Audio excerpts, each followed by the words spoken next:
So I was really excited to put this recipe up on the internet. Like, I thought it was one of my best so far.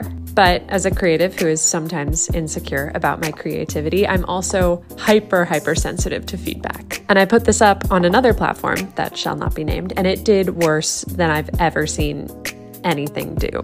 And that's one of the downsides of creativity, is being so excited about something personally, but then having that perception immediately skew as soon as you see it through the lens of somebody else.